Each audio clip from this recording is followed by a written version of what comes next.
हरे कृष्णा। तो देखिए फिर से जो है महाभारत की कथा जो शुरू से थोड़ा थोड़ा रिवीजन करा रहा हूँ, आप लोग याद करने का प्रयास कीजिएगा। हल्का हल्का याद रखेंगे क्योंकि मैं महाभारत के बाद जो पूरी भगवत गीता पढ़ाऊंगा और भगवत गीता में इसकी आपको आवश्यकता लगेगी, क्योंकि जब तक महाभारत ढंग से नहीं समझ में आती है तब तक भगवत गीता भी नहीं समझ में आती है। तो इसकी आपको आवश्यकता लगेगी, इसीलिए मैं महाभारत पढ़ा रहा हूँ। ठीक है, तो आप सब लोग जो है इसको थोड़ा थोड़ा जो है अपने दिमाग में सेव करने का प्रयास कीजिए। जब मैं भगवत गीता पढ़ाऊंगा तो उदाहरण दूंगा किसी राजा का, तो फटाक से आपका दिमाग चला जाना चाहिए उधर। अच्छा हाँ हाँ हाँ, एक बार कथा सुने थे हम। हाँ, तो इसको जो सुनकर डिलीट नहीं मानना है, सुन के इसका चिंतन करना है। इसको सुनने से हमारे पाप नष्ट हो जाते हैं, चिंतन करेंगे तो पता नहीं क्या हो जाएगा। ठीक है, तो देखिए शुरू से चालू करते हैं। पहले जो है ग्रंथ के उपक्रम में हमने आपको बहुत सी चीज़ें बताई। ठीक है, कि महाभारत ग्रंथ कौन लिखा, कौन कहा, ये सब चीज़ें बताई। इसमें बस इतना ध्यान में रखिए कि इस महाभारत ग्रंथ को कौन लिखा है? ऋषि वेद व्यास जी ने। ठीक है, इसकी रचना वेद व्यास जी ने की है, लिखा कौन है? गणेश जी ने। ठीक है, कितने श्लोक हैं? जो मनुष्यों में जो प्रचलित हुई महाभारत, उसमें कितने श्लोक हैं? 1,00,000। ठीक है, सब सर्वप्रथम महाभारत की कथा कौन कहा? वैशंपायन जी ने जन्मेजय को कहा। ठीक है, तो महाभारत कथा अभी स्टार्ट। अच्छा, इस कथा को जो है वैशंपायन जी जन्मेजय को सुना रहे हैं। सॉरी, देखिए कथा इसमें यहां से स्टार्ट की गई है कि शौनक आदि ऋषि जो है 12 वर्ष की सत्संग सत्र के लिए बैठे हुए हैं। उसमें जो है उग्रश्रवा आए हुए हैं, तो उनसे शौनक आदि ऋषि कहे कि आप महाभारत की कथा सुनाइए। तो शौनक उग्रश्रवा जी जो है वो बताए कि वैशंपायन जी ने जो जन्मेजय को कथा सुनाई थी महाभारत की, वही कथा मैं आप लोग को सुनाता हूँ। ठीक है, तो कथा की भूमिका सेट करने के लिए सर्वप्रथम बताए कि क्यों कथा होने लगी वहाँ महाभारत की। पहले बताए कि जन्मेजय और उसके भाई जो है यज्ञ कर रहे थे, उस यज्ञ में कुत्ता आया, उसको जो है जन्मेजय के भाइयों ने पीट दिया। जन्मेजय कौन है? महाराज परीक्षित के पुत्र हैं। ठीक है, तो उस कुत्ते को पीट दिया। तो कुत्ता गया रोता रोता अपनी माँ के पास में, अपनी माँ को बताया, तो उसकी माँ कही कि कुछ अपराध किए होगे बेटा तुम, या तो किसी वस्तु को देखे होगे या तो चाटे होगे। तो बोला नहीं माँ, मैं किसी भी वस्तु को न देखा और न चाटा, लेकिन फिर भी जो है जन्मेजय के भाइयों ने हमको पीटा। तो उसकी माँ को क्रोध आ गया, बोली अच्छा आ गया याद, अब आया याद। ठीक है तो बार बार इसीलिए पढ़ना चाहिए, बार बार पढ़ने से जो है दिमाग में फिट हो जाता है। हमारे सामने जो बैठे हैं भक्तगण कह रहे हैं हाँ याद आ गया ठीक है, तो उसकी माँ को क्रोध आ गया, गई और जन्मेजय के भाइयों को श्राप दे दी कि बहुत जल्दी तुम लोग के ऊपर भारी विपत्ति आएगी। तो तुरंत जो क्या किए जन्मेजय और जन्मेजय के भाई क्या किए, गए क्या करने के लिए? पुरोहित बनाने के लिए। क्योंकि पुरोहित जो है क्या करता है? पुरोहित मतलब आगे बढ़ बढ़ के जो हमारा हित करता है उसे क्या कहते हैं? पुरोहित। मतलब कोई भी समस्या आने वाली होती है उसका क्या कर देता है? पहले ही समाधान कर देता है, उसको क्या बोलते हैं? पुरोहित। तो उन लोगों ने क्या किया? एक अपना पुरोहित बनाया। ठीक है, फिर आगे कथा चली कि उसी समय उन्हीं के क्षेत्र में जो है एक गुरु की, नाम नहीं बताऊंगा, कहानी बताने लगा लेट हो जाएगा। ठीक है ना, एक गुरु रहते थे, उनके 3 शिष्य रहते थे। ठीक है, तीनों शिष्य में से जो लास्ट वाला शिष्य था, उन तीनों शिष्यों की कथा हमने सुनाई थी आपको। लास्ट वाले शिष्य का क्या नाम था? वेद। वेद के शिष्य का क्या नाम था? उत्तंक। ठीक है, तो उत्तंक जो अपनी गुरु माँ को दक्षिणा देने जा रहा था, तो जो है उसको जो है तक्षक नाग ने बड़ा परेशान किया। ठीक है, तो तक्षक नाग से जो है रंज हो गया, बोला कि अच्छा इसको जो बताता हूँ। गया उसके गुरु माँ को दक्षिणा तो दे दिया, उसके बाद गया जन्मेजय के पास में, बोला आप सर्प यज्ञ कीजिए। ठीक है, ये तक्षक जो है आपके पिताजी की मृत्यु का कारण है, एक सर्प यज्ञ कीजिए, उसमें जितने भी ब्रह्मांड के सर्प हैं सबको जो है खत्म कर दिया जाए सर्प यज्ञ करके। ठीक है, ठीक है, तो सर्प यज्ञ हुआ। तो इसमें जो सर्पों की कथा चालू हो गई, तो सर्पों की कथा हमने आपको बताई। सारे सर्प किसके पुत्र हैं? कद्रु के पुत्र हैं। कद्रु कौन है? दक्ष महाराज की कन्या है और जो है कश्यप ऋषि की पत्नी है। ठीक है, तो सर्पों की कथा बताए। फिर बाद में जो दूसरी पत्नी विंता का भी कथा सुनाए, जिसके 2 पुत्र अरुण गरुड़। अरुण जो है सूर्य जी के सारथी हुए और गरुड़ जो है भगवान श्री विष्णु जी के साथ वाहक हुए। उसमें हमने आपको बताया कि समुद्र मंथन की भी कथा आई, वो भी बताई आपको हमने।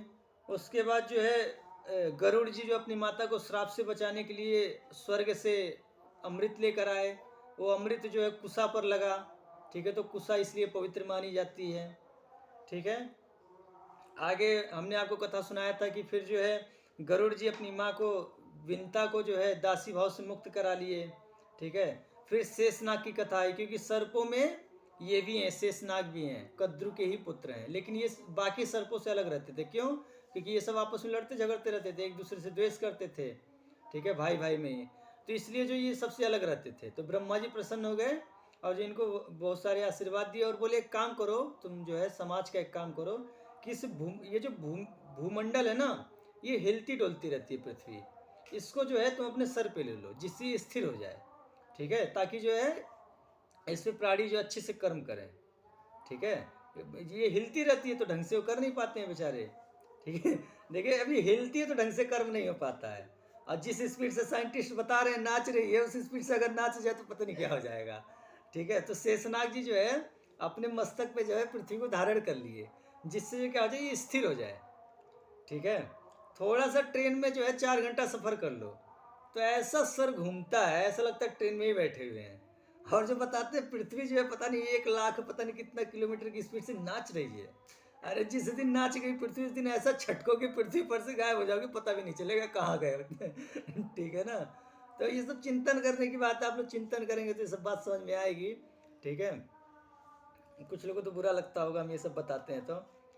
चलिए, तो ये बात आई कि भूमंडल को जो है धारण किया शेषनाग ने अपने सिर पर। फिर उसके बाद जो है जरत्कारु ऋषि की कथा आई। क्यों आ गई? क्योंकि जब सर्प यज्ञ की बात चल रही है तो सर्प यज्ञ को कौन बंद कराया था? आस्तिक मुनि बंद कराए थे। तो आस्तिक के पिता का क्या नाम था? जरत्कारु। तो जरत्कारु ऋषि की कथा आई, वो सब आप लोग को स्मरण आ रहा है ना? थोड़ा थोड़ा आप सब थोड़ा थोड़ा सब स्मरण आ रहा है ना? हाथ उठाइए किसको इसको स्मरण आ रहा है सब, थोड़ा थोड़ा, ज़्यादा नहीं, थोड़ा थोड़ा स्मरण आ रहा हो जिसको। ठीक है, ठीक है, चलिए, ठीक ठीक है। तो देखिए इसी प्रकार से थोड़ा थोड़ा स्मरण रहना चाहिए। पूरी कथा तो हमको भी नहीं याद रहती है, हमको भी कोई कथा बोलनी होती है तो किताब से देख के बोलते हैं, लेकिन थोड़ा थोड़ा स्मरण रहता है, ठीक है। सार रूप में स्मरण रहता है, सार रूप में स्मरण रहनी चाहिए कथाएं, ठीक है। फिर जरत्कारु ऋषि की कथा हुई। फिर उसके बाद जो है ये सब बात हो गई तो जो जन्मेजय थे वो पूछे अपने मंत्रियों से कि हमारे पिताजी की मृत्यु का कारण तो बताए, किस प्रकार से जो है तक्षक नाग के डसने से मृत्यु हुई थी। मुख्य कारण तक्षक नाग ही था, उसमें कथा आई थी। एक ब्राह्मण था, उसके पास एक मंत्र था, एक औषधि थी जिससे जो है वो जीवित कर देता, लेकिन तक्षक नाग ने उसको रास्ते में ही वापस कर दिया धन देकर कि जाओ, हाँ, तो जो है संपत्ति लेके वापस चला गया। तो इस फैसले पे पहुंचे जन्मेजय कि असली कारण कौन हमारे पिताजी की मृत्यु का? तक्षक नाग। तो ठीक है, अब सर्प यज्ञ किया जाएगा। तो सर्प यज्ञ प्रारंभ हुआ, सारे सर्प जो है उसमें यज्ञ में गिरने लगे, ठीक है। अब जब तक्षक नाग आदि की बारी आई तो ये गए इंद्र की शरण में, और जो उसके महल, इंद्र जो शरण में ले लिए, उनके महल में रहने लगे। अब जन्मेजय बोले कि वो तक्षक नहीं आ रहा है, ऐसा मंत्र मारो, ठीक है, कि वो जो है तक्षक भी आ गिरे इसी यज्ञ में। तो ब्राह्मण बोले कि वो इंद्र की शरण में चले गए हैं, इंद्र के महल में रहते हैं। तो बोले तो आप लोगों के पास शक्ति नहीं है वो? अरे ऐसा मंत्र मारो कि इंद्र भी आके गिरे इसी यज्ञ में। और तक्षक नग की तो बात ही छोड़ो। तो जो है उन्होंने जो मंत्र मारा उस यज्ञ में जो है कि इंद्र भी गिरने लगा, तक्षक नाग भी गिरने लगे, सब गिरने लगे। सब भयभीत हो गए, वासुकी नाग वगैरह गए, किसके पास गए? जरत्कारु की पत्नी जरत्कारु के पास, ठीक है। तो जरत्कारु जो है आस्तिक के पास गई, आस्तिक से लोग प्रार्थना की कि जाओ अब समय आ गया है, यज्ञ बंद कराओ तुम, ठीक है। तो आस्तिक जाते हैं और जो है सबकी स्तुति करते हैं, सबको प्रसन्न कर लेते हैं, और फिर अपनी शक्ति से जो बोलते हैं रुको रुको रुको। तो जो इंद्र और तक्षक जो यज्ञ में गिरने वाले थे तुरंत वहीं रुक जाते हैं, ठीक है। फिर उसके बाद जो सबको प्रसन्न करके वर मांग लेते हैं कि जो आप इस सर्प यज्ञ बंद कीजिए। तो बोलते हैं कुछ और मांग लो, कुछ और मांग लो, बहुत प्रयास करते हैं, लेकिन कोई वो मानते नहीं, बोलते नहीं हमको यही वर चाहिए कि आप ये यज्ञ बंद कीजिए। तो सब लोग उनकी स्तुति से वो अग्नि भी प्रसन्न हो गए थे, सारे सभासद प्रसन्न हो गए थे, सारे होता प्रसन्न हो गए थे, सारे ऋत्विज प्रसन्न हो गए। तो सब लोग कहे नहीं, इस बच्चे की जो है इच्छा जो पूर्ण होनी चाहिए। तो जन्मेजय कहते हैं ठीक है, ये यज्ञ बंद किया जाए। तो ये यज्ञ बंद हो गया। उसके बाद जो है जो ऋषि महर्षि आए थे सबका आदर सत्कार करके उन्होंने स्नान किया, फिर अब यज्ञ सत्कार करके फिर वेद व्यास जी से कहे कि आप जो है कथा सुनाइए। तो वेद व्यास जी कहे कि कथा मैं नहीं सुनाऊंगा, मेरा चेला सुनाएगा। कौन? वैशंपायन। ठीक है, तो फिर वैशंपायन जी को आदेश देते हैं। वैशंपायन जी जो है महाभारत की कथा कहना शुरू करते हैं। ठीक है, तो वैशंपायन जी सर्वप्रथम कथा की कहाँ से चालू करते हैं? पहले गुरु जी से आदेश लेते हैं। ठीक है, ऐसे नहीं चालू कर देते हैं, प्रार्थना करते हैं गुरु जी की, फिर जो है कथा चालू करते हैं। कहाँ से स्टार्ट करते हैं कि पृथ्वी पे पाप बहुत ज़्यादा बढ़ गया था, सारे असुर जो हैं वहाँ देवताओं ने उनको धोया था बढ़िया से, तो जो पृथ्वी पे सब जो आ गए थे सारे असुर। ठीक है, अब मनुष्य के रूप में जन्म ले लिए थे और यहाँ जो पाप कर रहे थे, तो पृथ्वी जो है एकदम पाप से पूरा एकदम दब गई थी। शेषनाग भी जो है शेषनाग, कच्छप और ये जो गज हैं, ये सब को पृथ्वी बहुत भारी लगने लगी थी, इतना ज़्यादा पाप बढ़ गया था। ठीक है, वैसे तो शेषनाग के सर पे जो है सरसों के दाने की भांति ये पृथ्वी पड़ी हुई है, लेकिन जब इसमें पाप बढ़ जाता है तो जो ये धरती जो है भारी लगने लगती है शेषनाग जी को, पाप की वजह से। ठीक है, तो अभी अभी अभी का जो हाल चल रहा है ना, इसमें शेषनाग को पृथ्वी बहुत भारी लगती होगी। क्यों? क्योंकि पाप जो एकदम जो है अपने एकदम चरम अवस्था पे चल रहा है इस समय। ठीक है, एकदम चरम अवस्था पे। बहुत जल्दी, हमको पूरा विश्वास है, बहुत जल्दी बहुत बड़े होलसेल मर्डर होने वाला है इस पृथ्वी पर, होलसेल मर्डर। ठीक है, बहुत भारी तबाही आएगी, लाखों लाखों करोड़ों करोड़ों लोग मारे जाएंगे। क्यों? क्योंकि जब जब धरती पे पाप बढ़ता है तो क्या होता है? Wholesale murder. जैसे महाभारत में क्या हुआ था? Wholesale murder. कितने लोग मारे गए थे? एक बार मैं बताया था आप लोग को, 165 करोड़ लोग मारे गए थे। ठीक है ना? और महाभारत के समय उस उतने ही नहीं मारे गए थे, ये तो महाभारत के युद्ध में मारे गए थे। बहुत सारे युद्ध जो है महाभारत के भगवान श्री कृष्ण करते रहते थे, वो तो आए दिन लड़ते रहते थे। कभी इधर जाकर किसी राक्षस को मारे, उसको मारे, लगभग आप पढ़ेंगे तो मतलब गिनती करते रहे कितने लोगों की हत्या की गई थी उसमें। क्यों? क्योंकि पृथ्वी जो है पाप से भार हो गया था पृथ्वी पे। तो अभी फिर से होगा, बहुत जल्दी होगा, साल 2 साल 4 साल इंतजार कीजिए, होने वाला है। तो जो ये शास्त्र का अध्ययन करेगा, भगवान का नाम जप करेगा, वो बचेगा। अन्यथा देखिएगा कुछ न कुछ होगा। ठीक है, कुछ कुछ साधुओं ने भविष्यवाणियाँ की हुई हैं। ठीक है, तो ऐसा शास्त्रों में तो कहीं वर्णन नहीं आता, लेकिन कुछ कुछ साधु जो है भविष्यवाणी की हैं कि होने वाला जल्दी। ठीक है, तो नाम जप कीजिए आप लोग, गाय का सेवा कीजिए, माता पिता का सेवा कीजिए, शास्त्र अध्ययन कीजिए, तो आप लोग जो बच जाएंगे। ठीक है, चलिए आगे बढ़िए। तो फिर जो है पृथ्वी गई देवताओं के पास में, देवताओं ने जो मीटिंग की, तो सब लोग बोले चलो भाई चला जाए पृथ्वी पे और जो है इन असुरों को मारकर खत्म किया जाए। तो सारे देवता जो क्या किया, अवतार लिए। तो एक अध्याय में हमने आपको बताया था कि कौन सा देवता कौन सा बना। ठीक है, इंद्र क्या बने, हाँ सूर्य क्या बने, ये जो है सब हमने आपको बताया था। फिर बाद में जो है यही चल रहा था, तो जन्मेजय कहे कि हमको जो है देवता दानव पशु पक्षी आदि संपूर्ण प्राणियों की उत्पत्ति बताइए। ठीक है, कि किस प्रकार ये उत्पत्ति हुई है इनकी। ये सब जो हमारे पूर्वज थे, ये बंदर से जो है इंसान बने हैं कि क्या है मामला, वो हमको समझाइए। ठीक है, ये जो साइंटिस्ट हैं ये तो कह रहे हैं कि बंदर से बने हैं सब, हमको समझाइए क्या है मामला। ठीक है, तो वैशंपायन जी कहे कि नहीं नहीं ऐसा बात नहीं है, बंदर से नहीं कोई इंसान बना है। ठीक है, ब्रह्मा जी से आए हुए हैं सब लोग। ठीक है, तो पूरे अध्याय में हमने आपको बताया था किस प्रकार से ब्रह्मा जी के 9 पुत्र हुए और भी उनके पुत्र हुए। ब्रह्मा जी के पुत्रों से जो ये पूरी सृष्टि हुई हुई है। ठीक है, जो 84 लाख योनियाँ हैं ये सब जो ब्रह्मा जी के पुत्रों से आई हुई हैं सब। ठीक है, किसकी पत्नी कौन थी, किसके बच्चे कौन, ऐसे करते करते पूरी जो है कथा हमने आपको बताई थी। ठीक है, फिर उसके बाद जो है आते आते जो है आया कथा कहाँ पर, दुष्यंत महाराज दुष्यंत की कथा हमने आपको सुनाई थी, दुष्यंत और उनकी पत्नी शकुंतला का, जिनके गर्भ से कौन जन्म लिए, भरत। ठीक है, उसके भरत जी के भी बारे में हमने आपको बताया। उसके बाद जो है जन्मेजय जी पूछे कि एक काम कीजिए, आप जो है दक्ष प्रजापति से लेकर ययाति तक के वंश का वर्णन कीजिए। ठीक है, तो जो है दक्ष से लेकर ययाति तक के जो है वंश का वर्णन हुआ। ठीक है, और उसके बाद जो है कच्छ और देवयानी की कथा आई, हमने आपको सुनाया था कच्छ और देवयानी की कथा। कच्छ कौन है? बृहस्पति जी का पुत्र है। देवयानी कौन है? ये जो है शुक्राचार्य की बेटी है। ठीक है। फिर देवयानी और शर्मिष्ठा का झगड़ा हुआ, ये सब सारी बातें आप लोगों को बताया गया। ठीक है। फिर उसके बाद जो महाराज ययाति के साथ में देवयानी का विवाह हुआ। ठीक है। और फिर जो है शुक्राचार्य जी के श्राप से महाराज ययाति को बुढ़ापा मिला, और जो उनका छोटा बेटा था पुरु, वो जो है उनको अपनी जवानी देकर अपने पिताजी का बुढ़ापा ले लिया।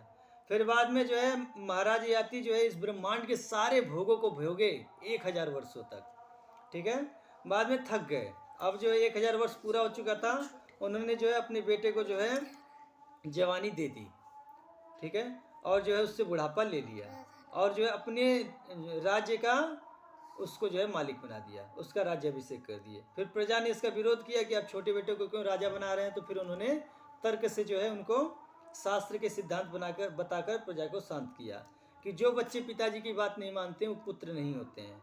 तो बाकी के 4 बेटे हमारी बात माने नहीं, तो ये जो हमारे पुत्र नहीं है। ये एकमात्र लड़का जो मेरी बात माना था, तो इसलिए यही मेरा पुत्र, इसीलिए जो है इसी का मैं राज्याभिषेक करूंगा। तो सारी प्रजा जो है संतुष्ट हो गई, और सब प्रजा जो है पुरु का अभिषेक कर दी।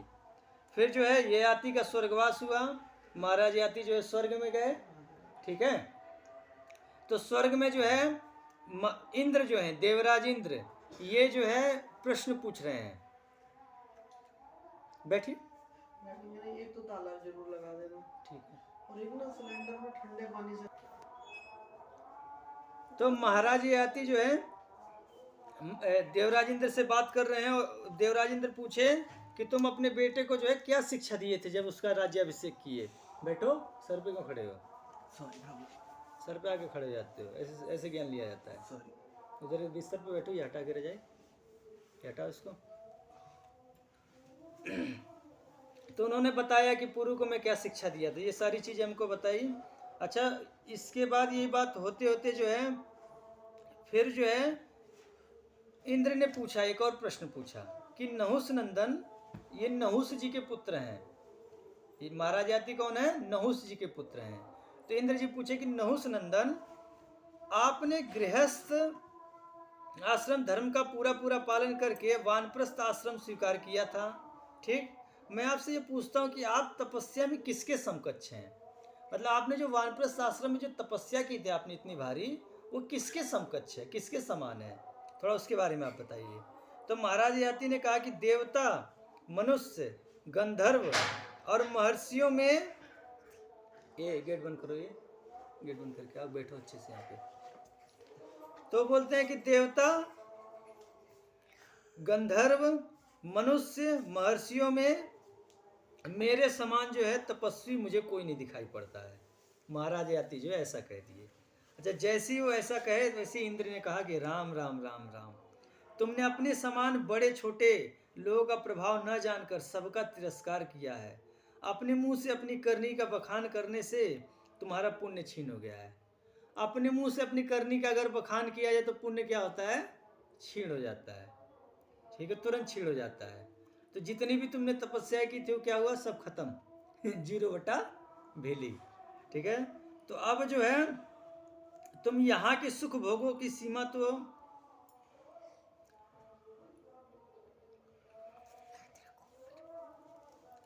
यहाँ के जो सुख भोग थे ये तो अब तुमको मिलेंगे नहीं, क्योंकि तुम्हारे पुण्य जो छीन हो गए। अब तुम जाकर पृथ्वी पे गिरोगे, पृथ्वी पे जाओ, गिर पड़ो तुम। तो महाराज ययाति ने कहा ठीक है, अब भाई स्वर्ग का राजा है इंद्र, ठीक है, तो वो जो कहेगा वही तो होगा ना। तो महाराज ययाति कहा ठीक है, यदि सबका अपमान करने से मेरा पुण्य छीन हो गया है तो यहाँ से मैं संतों के बीच में गिरूं। इंद्र ने कहा अच्छी बात है। ठीक है, देखिए कितना अच्छा महाराज ययाति जी का बुद्धि था। उन्होंने कहा ठीक है, मेरा पुण्य छीनोगे कोई बात नहीं, तो मैं गिरूं तो कहाँ गिरूं? संतों के बीच में गिरूं। ऐसा वैसा कहीं ना गिर जाऊं, अमेरिका में ना गिरूं। चाहते तो कहते कि कहाँ गिरूं? न्यूयॉर्क सिटी में। ठीक है, वहाँ पर जो है बढ़िया से ऐश करूँगा। बोले नहीं नहीं, न्यूयॉर्क सिटी नहीं, संतों के बीच में गिरूं। कहाँ? वृंदावन में। ठीक है भाई, कुछ तो बात बनेगी वहाँ पे, संत लोग कुछ ज्ञान देंगे, फिर से जो अच्छे कर्म करके फिर आ जाएंगे स्वर्ग में। ठीक है।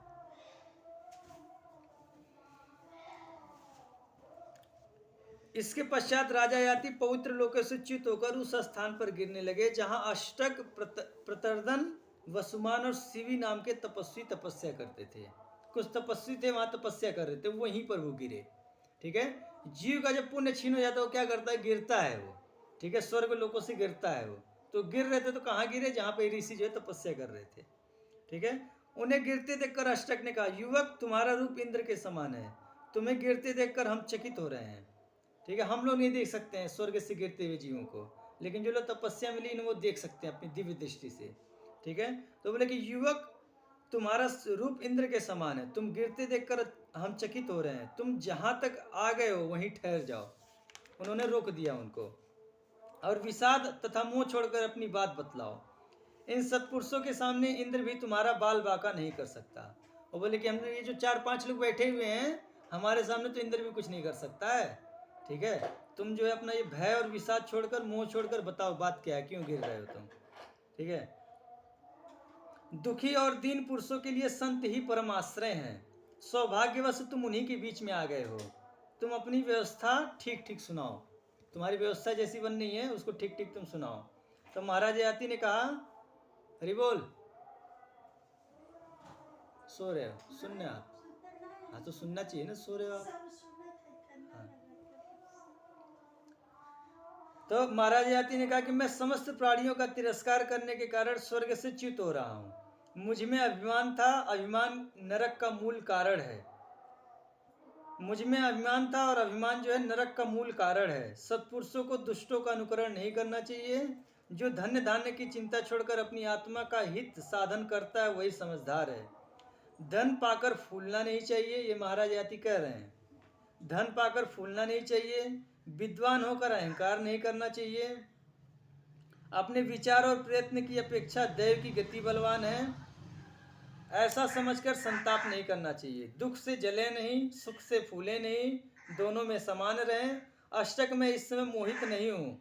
ये कौन है, म्यूट करो सुमरेंद्र प्रभु। उन्होंने कहा कि अष्टक मैं जो है इस समय मोहित नहीं हूँ, मेरे मन में कोई जलन भी नहीं है। मैं विधाता के विधान के विपरीत तो जा नहीं सकता, ऐसा समझकर मैं संतुष्ट रहता हूँ। अष्टक देखिए, ज्ञान जो है ना, जब व्यक्ति को ज्ञान हो जाता है तो व्यक्ति बड़ा संतुष्ट रहता है। देखिए महाराज आती जो स्वर्ग से नीचे गिर रहे हैं, लेकिन बोलने कि मैं संतुष्ट हूँ, क्यों, क्योंकि विधाता का जो विधान है उसको जो बदला नहीं जा सकता है। ठीक है, तो जब व्यक्ति ज्ञान में जब स्थित रहता है ना तो उसको जन्म मृत्यु का कोई शोक नहीं होता है, दुखी नहीं होता है, जानता है ये सब तो लगा रहता है, जन्म मृत्यु जरा व्याधि। हाँ, इसीलिए ज्ञान में स्थित होना चाहिए। जब तक व्यक्ति ज्ञान में स्थित नहीं होगा तब तक उसको कष्ट जो है होंगे। कष्ट कहाँ होता है, मन में तो कष्ट होता है। मन में अगर ज्ञान हो जाए तो फिर वहीं से जो कष्ट को व्यक्ति हटा देगा। ठीक है, कष्ट शरीर में नहीं होता है, कष्ट मन में होता है। जैसे अभी जो है इस शरीर से सूक्ष्म शरीर निकल जाए, फिर इस शरीर को लाठी लेके कितना भी पीटो कोई कष्ट नहीं होगा। कुछ आ ऊ, एक लाश को पीटो कुछ कहेगा, आ ऊ कुछ करेगा, कुछ नहीं करेगा। क्यों, जब तक उसमें मन रहता है तब तक जो है वो मन ही जो है कष्ट पहुंचाता है। ठीक है ना, तो जब ज्ञान में व्यक्ति स्थित हो जाता है तो उसको कोई दुख नहीं होता है। वो स्वर्ग जाए, नरक जाए, पृथ्वी पर रहे, कहीं रहे। ठीक है, इसीलिए हमको ज्ञान में स्थित होना चाहिए, पढ़ना लिखना चाहिए, स्वाध्याय करना चाहिए। तो बोले कि विधाता के विधान के विपरीत तो जा नहीं सकता, ऐसा समझकर मैं संतुष्ट रहता हूँ। अष्टक मैं सुख दुख दोनों की अनित्यता जानता हूँ, फिर मुझे दुख तो हो कैसे, क्या करूँ, क्या करके सुखी रहूँ। इन झंझटों से मैं उन्मुक्त रहता हूँ, इसीलिए दुख मेरे पास फटकते नहीं है। ठीक है, वो क्या कह रहे हैं, कह रहे हैं कि सुख दुख की मैं अनित्यता जानता हूँ, कि सुख दुख क्या है, अनित्य हैं, आते जाते रहते हैं। कभी दुख होता है तो कभी सुख रहता है। जैसे मान लिया अभी ठंडी लग रही है, दुख हो रहा है, अभी धूप हो जाएगा, सुख मिलने लगेगा। दुख चला गया, अभी धूप हो रहा है, सुख मिल रहा है, फिर ठंडी लगे, फिर दुख होने लगेगा। ये सब अनित्य है ना, ऐसा तो हमेशा रहने वाला है। ठीक है, तो कहते हैं कि मैं इसकी अनित्यता को जानता हूँ कि ज़्यादा देर तक रहते नहीं है। सुख है तो भी ज़्यादा देर तक नहीं रहेगा, अभी दुख में कन्वर्ट हो जाएगा। दुख है तो भी ज़्यादा देर तक रहता नहीं, वो भी सुख में कन्वर्ट हो जाता है। तो मैं इसकी अनित्यता को जानता हूँ, इसलिए मैं घबराता नहीं हूँ, सम रहता हूँ, सुख में भी दुख में भी।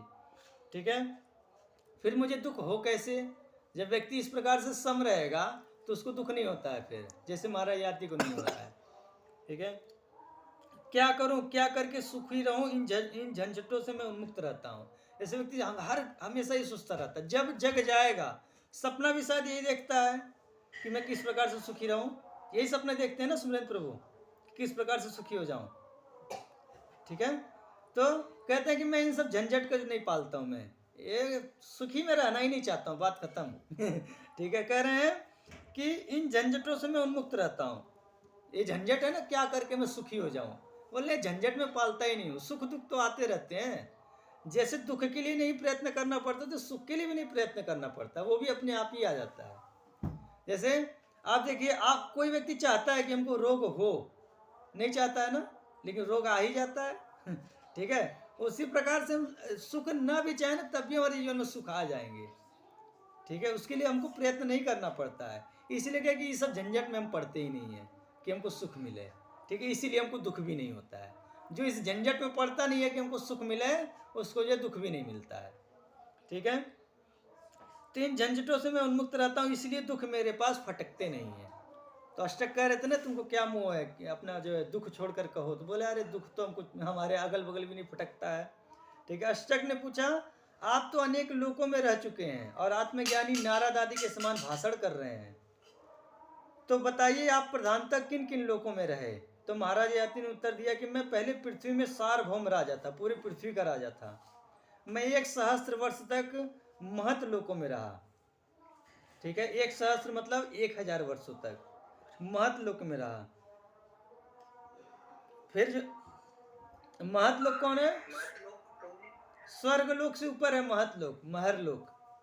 ठीक है, महर लोक के ऊपर है जन लोक, जन लोक के ऊपर है तप लोक, तप लोक के ऊपर है सतलोक। ठीक है, एक दिन हमने आपको बताया था सब कुछ अच्छे से। ठीक है, तो वो बोले कि 1 सहस्त्र वर्षों तक तो जो है हमने महत लोकों में रहा। फिर 100 योजन लंबी चौड़ी सहस्त्र द्वार युक्त इंद्रपुरी में, जो इंद्रपुरी है कैसी है? सहस्त्र योजन जो है चौड़ी लंबी है। ठीक है, और जो सहस्त्र द्वार युक्त है, हजारों द्वार हैं, एक दो द्वार नहीं है। जैसे मैं आज बरसाने की वीडियो बनाया हूँ तो उसमें मैं दिखाया हूँ कि 4 द्वार हैं राधा रानी के दर्शन करने के लिए, 5 हैं, 5 जगह से जाया जा सकता है। ठीक है, तो जो इंद्र का जो स्वर्ग है वहां पर जो है हजारों द्वार हैं उसकी पुरी में जाने के लिए। ठीक है, तो इंद्रपुरी में 1 सहस्त्र और वहां पर 1000 वर्षों तक रहा। तदनंतर प्रजापति के लोक में जाकर वहां भी 1 सहस्त्र वर्ष तक रहा। प्रजापति का लोक कौन है? जनलोक। ठीक है, जनलोक में भी जाकर 1000 वर्ष तक रहे। मैंने नंदन वन में स्वर्गीय भोगों को भोगते हुए लाखों वर्ष तक निवास किया। वहीं कहीं ऊपर जो है नंदन वन है, हाँ, वहां भी जो है लाखों वर्ष तक निवास किए। वहां मैं सुखों में आसक्त हो गया और पुण्य छीन होने पर पृथ्वी पर आ रहा हूँ।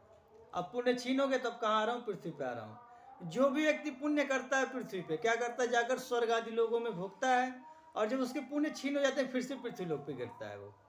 ठीक है, इसीलिए जो स्वर्ग आदि जाने का प्रयास नहीं करना चाहिए, भगवान के धाम जाने की सोचना चाहिए। क्यों? क्योंकि जो भगवान के धाम जाता है वो वापस नहीं आता है। ठीक है, यह प्रयाति समद भावम याति नास्त्यत्र संशया। ठीक है, जो भगवान के धाम जाता है वो जो है वापस नहीं आता है। नहीं, श्लोक हमने गलत बोल दिया। कैसे श्लोक? यद गत्वा न निवर्तन्ते तद धाम परमम मम, कि मेरे धाम में जो आता है जाता है वो जो है दोबारा लौटकर नहीं आता है। ठीक है, तो इसलिए भगवान के धाम जाने के लिए प्रयास करना चाहिए, स्वर्ग आदि नहीं, भगवान का भजन करना चाहिए। पुण्य कर्म आदि भी करने चाहिए, लेकिन अधिक जो है भगवान के भजन पे जोर मारना चाहिए। क्यों? क्योंकि पुण्य कर्म का फल स्वर्ग है। स्वर्ग से क्या होता है? व्यक्ति गिरता है।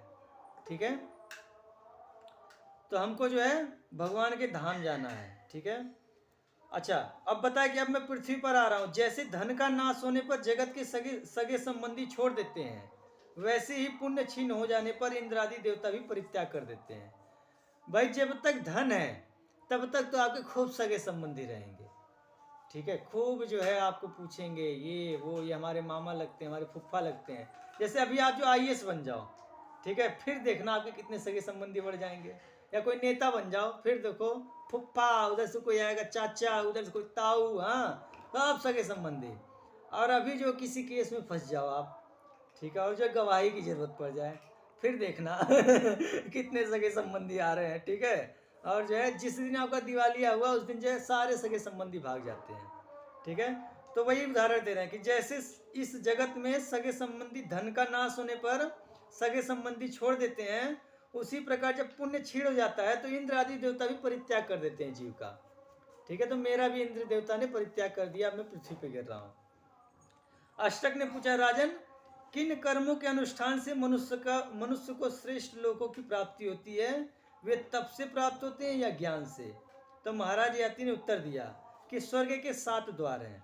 स्वर्ग के कितने द्वार हैं? 7 द्वार। ठीक है, कौन कौन? अच्छा देखिए, जो ये पुण्य कर्म है ना, ये भक्तों के अंदर भी होता है, लेकिन जो कर्म कांडी होते हैं स्वर्ग जाने के लिए कार्य करते हैं, और यही कार्य जो भगवान के भक्त भगवान के धाम जाने के लिए करते हैं। तो भगवान के भक्तों के अंदर भी ये सब गुण पाए जाते हैं। ठीक है, तो ये बता रहे हैं स्वर्ग के 7 द्वार हैं। कौन कौन? दान, तप, सम, दम, लज्जा, सरलता और सब पर दया। ठीक है, ये 7 जो क्या है स्वर्ग के द्वार हैं। क्या? दान देना चाहिए, तपस्या करनी चाहिए। तपस्या क्या करनी है? कलयुग में एक ही तपस्या कीजिए, क्या? एकादशी का व्रत रहिए। ठीक है, और जो है स्वच्छता रखिए। हाँ, प्रतिदिन सुबह उठकर सूर्योदय से पहले स्नान कर लीजिए। ठीक है, और जब भी जो बाथरूम में जाइए स्नान कीजिए 2 नंबर के लिए। ठीक है, और ये सब स्वच्छता रखिए, यही सब तपस्या। इससे तपस्या कलयुग में किया नहीं जा सकता है। ठीक है, एकादशी व्रत रहिए, और जो है सुबह स्नान कीजिए, ठंडी हो, गर्मी हो, बरसात हो, कुछ भी हो। गर्मी में तो हो जाता है, ठंडी और बरसात में समस्या होती है। तो जो यही तपस्या है कि पवित्र रहें बाहर से। ठीक है, तो तप, सम, सम का अर्थ क्या होता है? इंद्रियों को संयमित करना। ठीक है, दम, लज्जा, सरलता और सब पर दया। अभिमान से तपस्या क्षीण हो जाती है। आगे बताने लगे क्या? कि अभिमान से तपस्या क्षीण हो जाती है। जो अपनी विद्वत्ता के अभिमान में फूले फूले फिरते और दूसरे के यश को मिटाना चाहते हैं, उन्हें उत्तम लोकों की प्राप्ति नहीं होती है। उनकी विद्या भी मोक्ष दान में असमर्थ रहती है। अभय के 4 स्थान हैं: अग्निहोत्र, मौन, वेदाध्ययन और यज्ञ।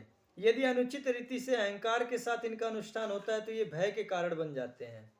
सम्मानित होने पर भी सुख नहीं मानना चाहिए, और अपमानित होने पर भी दुख नहीं मानना चाहिए। जगत में सत्पुरुष ऐसे लोगों की पूजा करते हैं, जो सत्पुरुष होते हैं वो ऐसे लोगों की पूजा करते हैं। दुष्टों से शिष्ट बुद्धि की चाह निरर्थक है। जो दुष्ट हैं उनसे आप चाहो क्या कि उनकी शिष्ट बुद्धि हो, ये निरर्थक है। वो तो दुष्टता ही करेंगे, उनसे चाह नहीं रखनी चाहिए। ठीक है, कि ये जो अच्छा व्यवहार करें, भाई दुष्ट हैं वो तो गलती व्यवहार करेंगे, वो हंस के जो है टाल देना चाहिए। जैसे जब दुष्ट दुष्टता करता है तो क्या करना चाहिए? हंस के जो है आगे बढ़ जाना चाहिए। क्यों? क्योंकि दुष्ट है, दुष्ट दुष्टता ही करेगा ना। जैसे कुत्ते का काम क्या है? भौंकना। उसी तरह दुष्ट का काम क्या है? दुष्टता करना। तो वही बात ये बता रहे हैं कि दुष्टों से शिष्ट बुद्धि की चाह निरर्थक है। मैं दूंगा, मैं यज्ञ करूंगा, मैं जान लूंगा, मेरी यह प्रतिज्ञा है, इस तरह की बातें बड़ी भयंकर हैं, इनका त्याग ही श्रेयस्कर है। अष्टक ने पूछा, ब्रह्मचारी, गृहस्थ, वानप्रस्थ और सन्यासी किन धर्मों का पालन करने से मृत्यु के बाद सुखी होते हैं? अच्छा, ये सब बहुत बातें हुई, बहुत चीजें पूछे, स्वर्ग के बारे में पूछे, ये सब पूछे। हम लोग के काम की चीज नहीं, क्योंकि हमको स्वर्ग जाना नहीं है, हमको भगवान के धाम जाना है। ठीक है, किसी को पढ़ना होगा तो महाभारत में ये घटना है, पढ़ लीजिएगा। गृहस्थ धर्म, वानप्रस्थ धर्म, हाँ, ब्रह्मचारियों का धर्म, ये सब जो है इसमें बताया गया है। बाद में जो है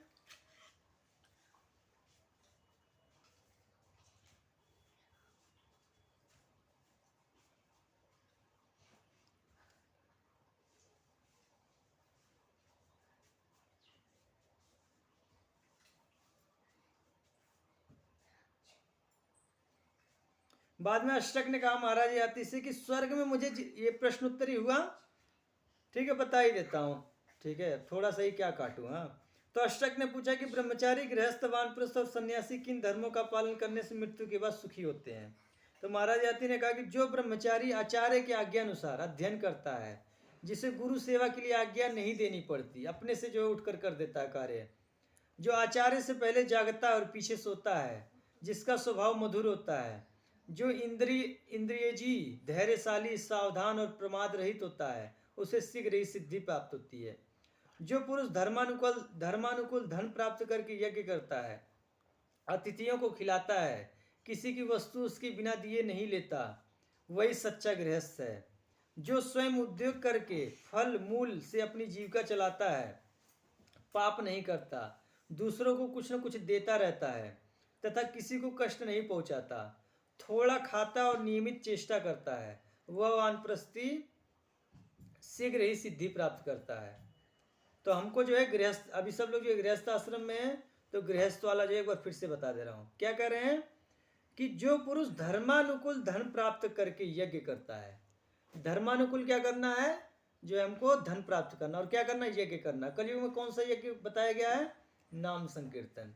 ठीक है, हरे नाम हरे नाम एव केवलम कलौ नास्तेव नास्तेव गतिरन्यथा। कि कलयुग में क्या, हरि नाम हरि नाम ही एकमात्र क्या है उपाय है कलयुग के कलमशों से बचने के लिए। दूसरा कोई उपाय नास्तेव नहीं है, नास्तेव नहीं है, नहीं है। तो हमको जो है ईमानदारी से धन उपार्जन करना है, और क्या करना है, यज्ञ करना है। कौन सा यज्ञ करना है, संकीर्तन यज्ञ। हरे कृष्णा कृष्ण कृष्ण हरे हरे, हरे राम राम राम हरे हरे। तो इस मंत्र का जो हमको क्या करना, संकीर्तन करना, जप करना है। ठीक है, तो धर्मानुकूल धन प्राप्त करके यज्ञ करना है, अतिथियों को खिलाता है, जो अतिथि आए उनको क्या करना, उनकी सेवा करना, किसी की वस्तु उसके बिना दिए नहीं लेता, वही सच्चा क्या है, गृहस्थ है। बस इतना ही कर लेना है। आगे जो है वानप्रस्थी का बताए। अच्छा, सन्यासी का भी बताए कि जो किसी कला कौशल भाषण चिकित्सा कारीगरी आदि से जीविका नहीं चलाता, समस्त सद्गुणों से युक्त जितेंद्रिय और असंग है, किसी के घर नहीं रहता, थोड़ा चलता है, अनेक देशों में अकेले और नम्रता के साथ विचरण करता है, वही क्या है, सच्चा सन्यासी है। इस प्रकार बहुत सी बातचीत करने के बाद याति ने कहा कि देवता लोग शीघ्रता करने के लिए कह रहे हैं, अब मैं अब गिरूंगा। और पीछे से देवताओं का आ रहा था, गे कहाँ बीच में रुका हुआ, चल जा जल्दी पृथ्वी पर। ठीक है, हरे कृष्ण। आवाज कट रही है हरे कृष्ण प्रभु जी। आवाज कट रही है, क्या किया जाए, नेटवर्क इधर का वीक रहता है। सब लोग के पास आवाज कट रही है।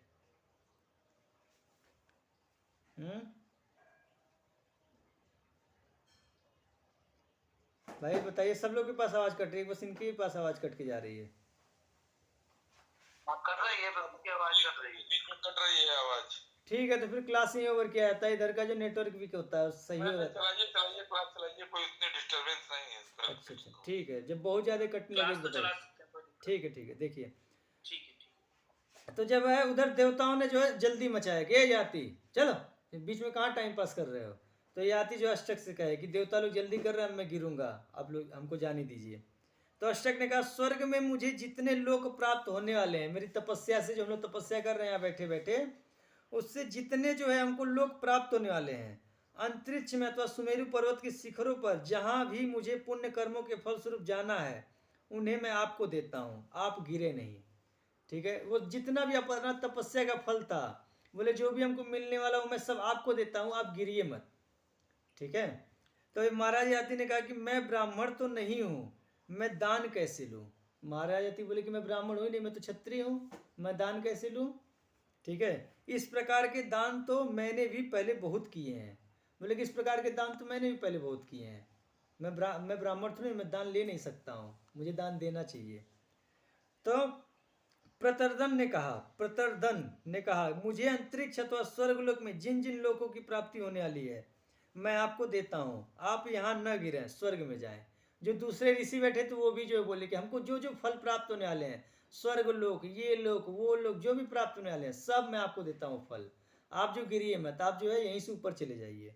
ठीक है, तो फिर महाराज याति ने कहा कि कोई भी राजा अपने समकक्ष व्यक्ति से दान नहीं ले सकता, क्षत्रिय होकर दान लेना यह तो बड़ा अधम कार्य है, अब तक किसी श्रेष्ठ क्षत्रिय ने ऐसा काम नहीं किया है, फिर मैं कैसे करूं। महाराज याति दान नहीं स्वीकार कर रहे हैं, क्यों, क्योंकि वही पीछे क्या शिक्षा दिए थे कि किसी से कुछ जो है मांगना नहीं चाहिए। ठीक है, देने पर मना करना चाहिए, बहुत कोई व्यक्ति प्रार्थना करे तब लेना चाहिए। ठीक है ना, दान देने का लेने का अधिकार सिर्फ ब्राह्मणों को है। ठीक है, ब्राह्मण ही दान ले सकता है। फिर वसुमान ने कहा कि राजन मैं अपने सभी लोग आपको देता हूँ, आप यदि इतने इसे दान समझ कर लेते या हिचकते हैं तो एक तिनके के बदले में सब खरीद लीजिए। एक काम कीजिए, अगर आप इसको दान समझते हैं तो एक काम कीजिए, एक तिनकों को इसके बराबर में समझ लीजिए और जो तिनका हमको दे दीजिए, हो गया ना। अब जो है ये सारी हमारी तपस्या का फल जो आप रख लीजिए। महाराज याति ने कहा कि यह क्रय विक्रय तो सर्वथा मिथ्या है, मैंने अब तक ऐसा मिथ्याचार कभी नहीं किया, कोई भी सत्पुरुष ऐसा नहीं करते, मैं ऐसा कैसे करूं। ठीक है। फिर जो चौथे ऋषि बैठे थे सीवी ने कहा कि महाराज मैं औसिनर सीवी हूं, आप यदि खरीद बिक्री नहीं करना चाहते तो मेरे पुण्यों का फल स्वीकार कर लीजिए, मैं इन्हें आपकी भेंट करता हूँ, मैं आपको दान नहीं दे रहा हूँ, मैं आपको भेंट कर रहा हूँ। ठीक है, आप न भी लें तो मैं इन्हें नहीं स्वीकार करता। जाओ। इस व्यक्ति बोलता कोई सामान देता रहा, कोई लेते नहीं, कहता यार तुम नहीं लोगे, लो हम फेंक ही दे रहे हैं इसको। हाँ तो बोले कि अगर आप नहीं लेंगे ना हमारे पुण्यों का फल तो लो, हमको भी नहीं चाहिए, जाए जहाँ चूल्हेवाड़ में जाए। हाँ तो यह महाराज याति ने कहा कि तुम बड़े प्रभावशाली हो, परंतु मैं दूसरों के पुण्य फल का उपभोग नहीं कर सकता। अष्टक ने कहा कि अच्छा महाराज, आप एक के पुण्य लोक नहीं लेते तो सभी के स्वीकार कर लीजिए। ठीक है, हम आपको अपना सारा पुण्य फल देकर नरक जाने को भी तैयार हैं। ठीक है, पहले के लोग ऐसे होते थे, किसी को जो दुख में देख जाते थे, और पहले के लोग क्या संत लोग ऐसा ही स्वभाव होता है। जैसे आप लोगों को विश्वास नहीं, हम कोई संत नहीं है लेकिन थोड़ा बहुत संतों के बीच में रहते हैं। तो एक दिन क्या हुआ, मैं वृंदावन की परिक्रमा कर रहा था, एक स्त्री का जो है बच्चा गायब हो गया। ठीक है, अब जो रो रही थी, हाँ, और जो हमको बड़ा भारी कष्ट हुआ उसका रोवाई देख के। अब ऐसा करना तो नहीं चाहिए। ठीक है, तो पहले तो मैं भगवान से प्रार्थना किया, ठीक है, कि हे भगवान इसका बच्चा मिल जाए। ठीक है, फिर बाद में सोचा यार और कष्ट हुआ हमको, फिर जो है मैं भगवान से कहा ऐसा करना नहीं चाहिए, करिएगा मत आप लोग, ऐसा करना नहीं चाहिए। फिर लेकिन हमको बहुत कष्ट हो गया तो मजबूरी में मैं करने लगा। बोला हे भगवान, आज तक जितने भी हमने पुण्य किए हों, जितना भी जप किया हूँ, ठीक है, जो भी किया हूँ, वैसे तो मैं कुछ नहीं कर रहा हूँ, लेकिन उस समय जो है उस औरत का जो कष्ट देखकर जो ऐसा आ गया भावना कि जितना भी जप किए हैं, जो भी प्राणियों के ऊपर कुछ दया किए हैं, वो सब फल जो है इस स्त्री को मिल जाए। ठीक है, और उसके बदले में इसका बच्चा मिल जाए। ठीक है, तो जो है जो संतों के बीच में जो लोग रहते हैं, उनकी संतों की भावना ऐसी होती है। ठीक है, वो जो किसी को दुख में नहीं देख पाते हैं। तो उसी प्रकार ये जो चारों संत थे, इसीलिए मारे जाती गए कि हम संतों के बीच में गिरे। ठीक है, हमको संतों के बीच में रहना चाहिए। हाँ जाइए, हाँ जाइए। ठीक है, तो जो है उन्होंने बोला कि आप हमारा सारा पुण्य फल ले लीजिए, हम अपना सारा पुण्य फल देकर नरक जाने के लिए भी तैयार हैं। ठीक है, महाराज याति ने उत्तर दिया कि भाई तुम लोग मेरे स्वरूप के अनुरूप प्रयत्न करो। सत्पुरुष तो सत्य के ही पक्षपाती होते हैं, मैंने जो कभी नहीं किया वो अब मैं कैसे करूं। मैं क्षत्रिय, मैं कभी किसी से कुछ लेता हूं नहीं। ठीक है, दान उन कुछ मैं ग्रहण करता नहीं हूं। तो मेरे स्वरूप के कुछ आप लोग प्रयास करो। ठीक है, अनुरूप मत कुछ करो आप लोग। तो अष्टक ने कहा कि महाराज ये आकाश में सोने के 5 रथ किसके दिख रहे हैं, क्या इन्हीं के द्वारा पुण्य लोकों की यात्रा होती है। तो याति ने कहा कि हाँ, ये सुनहले रथ तुम लोगों को पुण्य लोक में ले जाएंगे। अष्टक ने कहा कि आप इन रथों के द्वारा स्वर्ग की यात्रा कीजिए, हम लोग भी समय पर आ जाएंगे। याति बोले कि हम सभी ने स्वर्ग पर विजय प्राप्त कर ली है। अब इस प्रकार से जब दान लेने देने की जब प्रक्रिया चल रही थी, देखिए दान देना कितना जो है पुण्यकारी होता है। सब जो है स्वर्ग जाने के जो हो गए, और ऋषि जो है इनको दान दे रहे थे, नहीं ले रहे थे, और जो तो ऋषि भी उस लायक हो गए कि वो स्वर्ग जाए, और महाराज याति का जो है फिर से जो पुण्य उदित हो गया कि फिर से वो स्वर्ग जाए। ठीक है, तो महाराज याति ने बताया कि हम सभी ने स्वर्ग पर विजय प्राप्त कर ली है, इसलिए चलो हम सब साथ ही चलें। देखते नहीं वह स्वर्ग का प्रशस्त पथ दिख रहा है। अष्टक, प्रतर्दन, वसुमान और शिवी का प्रतिग्रह अस्वीकार करने के कारण याति भी स्वर्ग के अधिकारी हो गए। याति ने क्या किया, धर्म पे अडिग रहे और जो है प्रतिग्रह स्वीकार नहीं किए, तो वो भी स्वर्ग के फिर से पुण्य उनका उदित हो गया, वो भी स्वर्ग चले गए। ठीक है, और जो ये दान देने की जिनकी वृत्ति थी ऋषियों की, ठीक है, इसके पुण्य से जो वो भी लोग स्वर्ग चले गए। तो महाराज याति और ये चारों ऋषि, 5 रथ आया, 5 रथ पर बैठे और फिर से ये लोग जो है स्वर्ग चले गए। ठीक है, तो देखिए दान की महिमा है। ठीक है, इसीलिए हमको जो है दूसरों को देने का प्रयास करना चाहिए। अतः वे सभी रथों पर बैठकर स्वर्ग के लिए चल पड़े। उस समय उनके धार्मिक तेज से स्वर्ग और आकाश प्रकाशित हो रहा था। औसिनर शिवी का रथ आगे बढ़ता देखकर अष्टक ने याति से पूछा, राजन, इंद्र मेरा प्रिय मित्र है, मैं समझता था कि मैं ही सबसे पहले उसके पास पहुंचूंगा। यह शिवी का रथ आगे क्यों बढ़ रहा है? ययाति ने कहा कि शिवी ने अपना सर्वस्व सत्पात्रों को दे दिया था। दान, तपस्या, सत्य, धर्म, ही, श्री, क्षमा, सौम्यता, सेवा की अभिलाषा, ये सभी गुण शिवी में विद्यमान हैं। इतने पर भी उसने अभिमान की छाया तक नहीं छू गई है। इसी से वह सबसे आगे बढ़ रहा है। ठीक है, महाराज शिवी की कथा आगे आएगी, मैं आप लोग को सुनाऊंगा। ठीक है, इन्होंने सर्वस्व अपना न्यौछावर कर दिया था, इसीलिए इनका रथ सबसे आगे चल रहा था। अब अशरक ने पूछा कि राजन, अब सच से सच बताइए कि आप कौन और किसके पुत्र हैं? आप जैसा त्याग तो किसी ब्राह्मण अथवा क्षत्रिय में अब तक नहीं सुना गया। तो याति ने उत्तर दिया कि मैं सम्राट नहुस का पुत्र याति हूँ। मेरा पुत्र पुरु है। मैं सार्वभौम चक्रवर्ती था। देखो तुमसे गुप्त बात भी बतला देता हूँ कि क्योंकि तुम अपने हो, मैं तुम लोगों का नाना हूँ। इस प्रकार की बातचीत करते हुए सब स्वर्ग में चले गए। तो ऐसी बातचीत करते हुए सब जो है कहाँ गए? स्वर्ग में चले गए। ठीक है, अब आगे जो है कल होगा पुरु वंश का वर्णन। ठीक है, तो आज हमने महाभारत की कथा जो शुरू से सुना रहा था 4-5 दिन से, उसका रिवीजन करा दिया।